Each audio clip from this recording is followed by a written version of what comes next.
Yo, what's going on? Welcome back to the channel. My name's Anass. I'm a final year medical student studying in London. Today's going to be a slightly different video from what I've done in the last few ones. More on the serious note, I would say.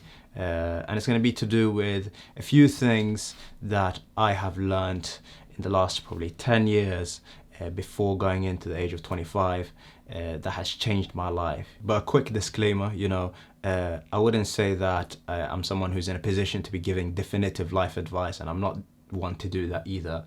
But I feel like there are a few things that might be useful from here. So you take away from it whatever you want, whatever you feel is going to be useful to you. Some things that you don't like, just don't do it. You get me? Oh man, these days, you know what? I've become just like, I've become too comfortable on camera. And the video idea for this actually stemmed from a few interactions I've had in the last few months. So there was a colleague that I hadn't seen for a few years, and obviously I hadn't seen her because I hadn't gone to work because of uni, etc. So I went back to work and we kind of ran into each other and caught up, as you do with people you haven't seen for a long time. And then after a while, they were like, you know what, Anass, you seem quite different in some way, as if you have, transformed in some sense. They said that they didn't know exactly what it was. Maybe that I seemed a bit more confident, or that I seemed a bit more reserved. There was just something different. And this isn't really like a difference I had noticed in the last few years. And so it got me reflecting about, what are the things that I'm doing now that is different from what I used to do maybe 3, 4, 5 years ago. Is it a mindset point? Is it action? What is it? And I've essentially boiled it down to a few main points, a few mindset-based points and a few action-based points. They are learning points that through some challenges, through some struggles, I have learned. So a few of those that are specific to me, like moving countries. So that was something that was very, very, very difficult, going from a place where I felt very stable to a place where things suddenly become very, very unstable at a young age. So from Stockholm to London, that whole thing was just very difficult. And then after that, getting a job at the age of 16 and now working in a professional environment, how do you deal with that at such a young age? Politics of work, yeah?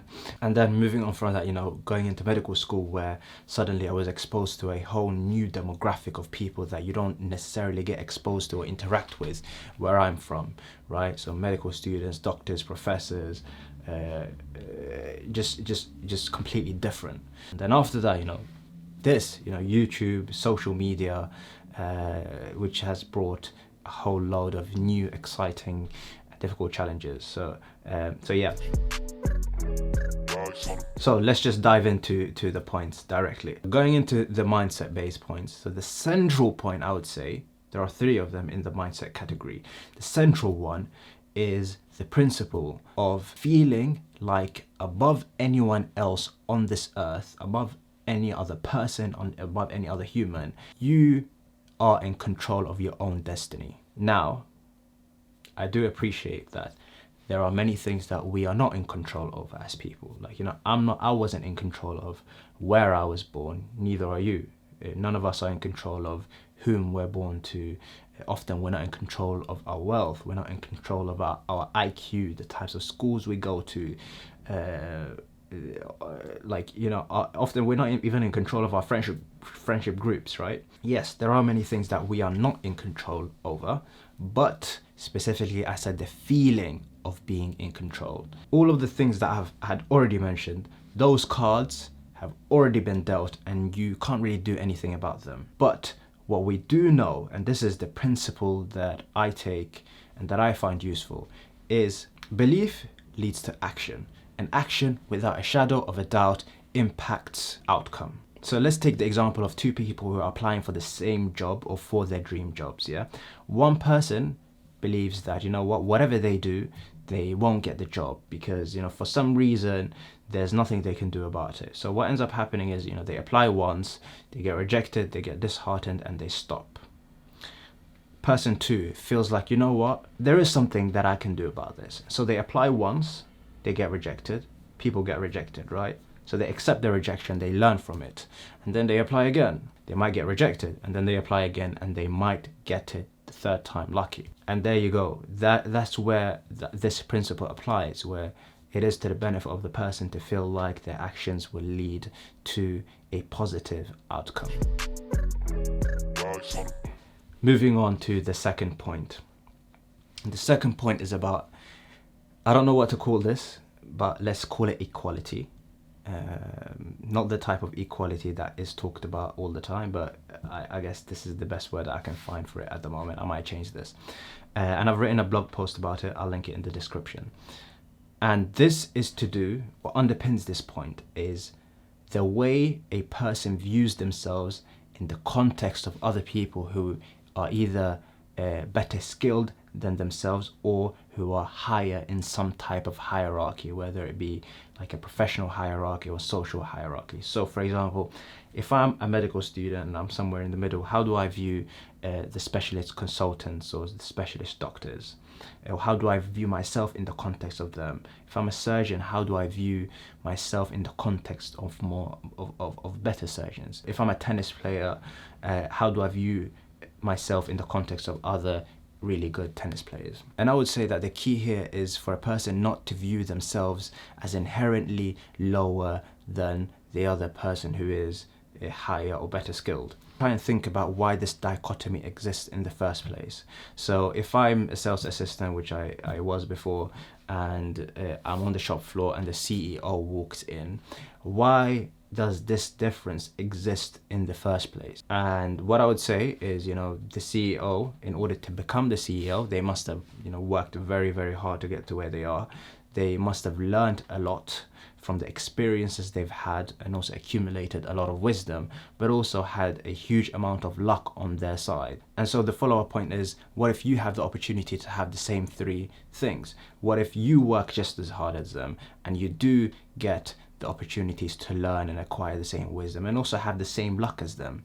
Then it is very, very possible that you will attain the very same position that they have. Or what if, this life had played out in a different way, where you were born on the day they were born, you were given the same kind of or similar prospects, similar opportunities, then in some type of non-existent alternate universe, those roles could have been reversed. Why then would a person view themselves as lower than other people when they can really kind of get to where other people are? Like if you think about the bell curve, right? Okay, the bell curve. Most people are somewhere in the middle. So most people aren't really that extraordinary. I don't know, that's just the way I see it. So if all of us, or if most of us are somewhere in the middle of this bell curve, then actually, you can attain often the very same skills that other people have, or the skills that other people have are not really unachievable, or their positions are not really unachievable. And this change in mindset, this change in dynamic, I think is much, much more conducive for learning, is much more conducive for collaboration, because you don't see these positions as fixed, and hopefully the other person, they don't see it as fixed either. And so you collaborate. They teach you with what they know and you help them with what they need help with.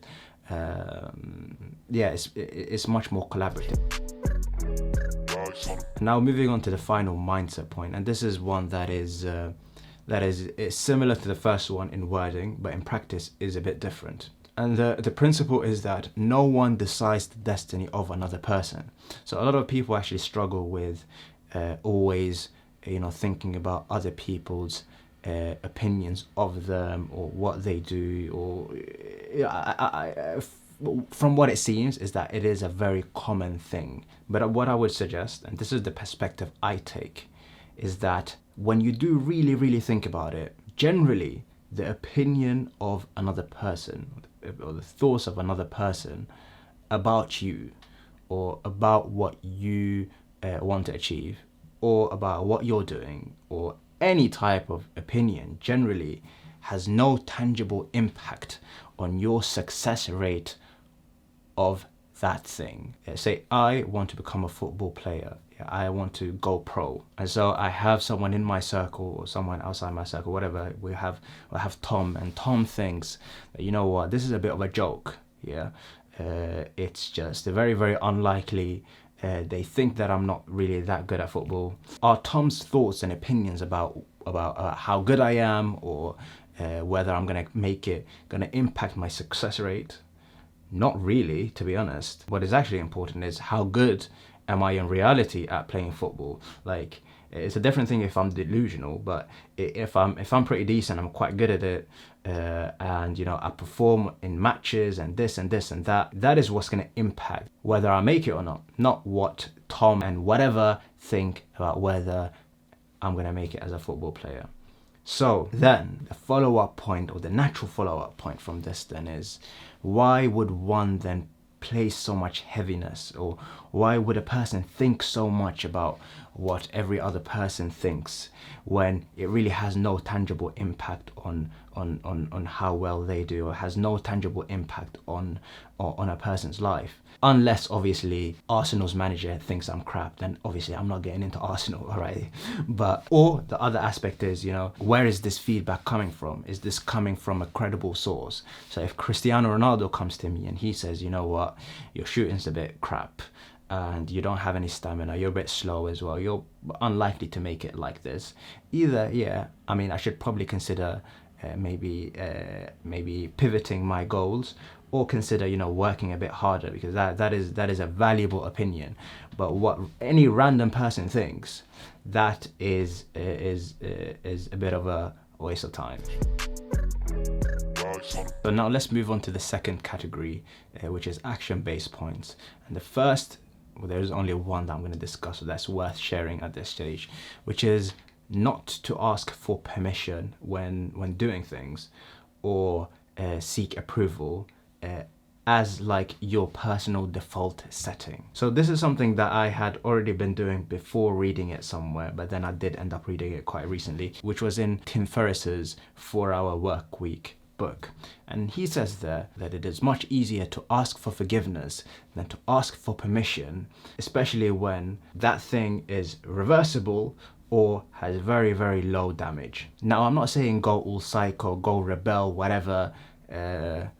Okay, that's not what I'm saying. However, it kind of does make sense, because it seems for some very, very weird reason, I don't know what it is, but people's default setting, when you ask them about something or to ask them for permission, is to say no. Very, very often when someone says yes, you're like kind of surprised, or it takes a very open-minded person to properly consider your proposal or your suggestions, right? And especially when, you know, this wouldn't hurt them, or it wouldn't hurt anyone really, but for some reason, I don't know if it's like bureaucracy or people just enjoy saying no, it just is like that. And let's take a few examples, yeah? Okay, let's take this. Yeah, so I posted a video a couple of weeks ago where I went to Berlin and I took a skateboard with me. I went through airport security in the UK, took it through in the airplane, EasyJet, whatever, and then took it through the airport security in Germany, had no issues whatsoever. But then I got a few comments in the comment section saying, you know, how are you able to take this skateboard with you? Because apparently there are some rules that exist where you're not allowed to take it through because I don't know whether it's like the screws that are dangerous or whatever. Like, if I'm going to think about it, the rules like that, right, usually are only applied when you ask about them specifically. When you raise the whole issue, then someone will look into the protocols or whatever, any way to just tell you, you know what, you can't really take that with you. Now, for me anyway, I'll just take the skateboard. And if they say, you know what, you can't take it through, then fine. They can keep it in the airport. I can come back and collect it. Just be prepared for that. And you can say, oh, sorry, I didn't know, whatever, job done. However, when you start asking for permission, then people start, it just becomes a long thing. Another example, yeah? So I got an email from someone who had watched a few of my videos and said that they were going to make a similar video to the one I had made, saying that they had thought about it already and letting me know that they're not really kind of plagiarizing it and kind of seeing whether I'm okay with it. And this is what I said to them, yeah? And I feel like this might be useful to you guys, or to whoever's watching, or to someone out there anyway. It's like, you don't need my permission to make videos on your channel. You don't, like, who am I to say that you can't make the videos you want? Who is Tom? I don't know why I'm picking on Tom, but who is Tom to tell you what videos you can make, right? You just make the videos. When I make my videos, I just make them. And then obviously you do all the courteous things where, okay, you give credit where credit is due. Okay, but at the end of the day, you do what you want to do. Yeah. And then you know what? If I've got an issue with it, then I'll probably send you an Instagram DM. I'll send you an email saying, can you take it down? And then you can say sorry and the video's taken down. Low damage is reversible. That's it. But now imagine I'm like a snake. I'm an enemy of progress. I don't want this person to do well. I could be like, you know what? This is my idea, right? And I'm gonna start saying, no, you can't make it, this and this and that. I'm gonna start like checking over their channel every 3 days to see if they make the same video that I'm making, whatever. There are people out there like that, so you might as well just do what you need to do. But obviously, having said that, a person doesn't need to be some type of rebel. It's important to listen to parents, to family, stick to your values and principles, etc. But the default setting, it is useful to just do what you need to do, as long as also it's legal. All right, I'm like trying to cover all my bases, but yeah, that's what I think. So I think that's it. If you found this video useful, then like the video and comment. And yeah, that's all I have to say.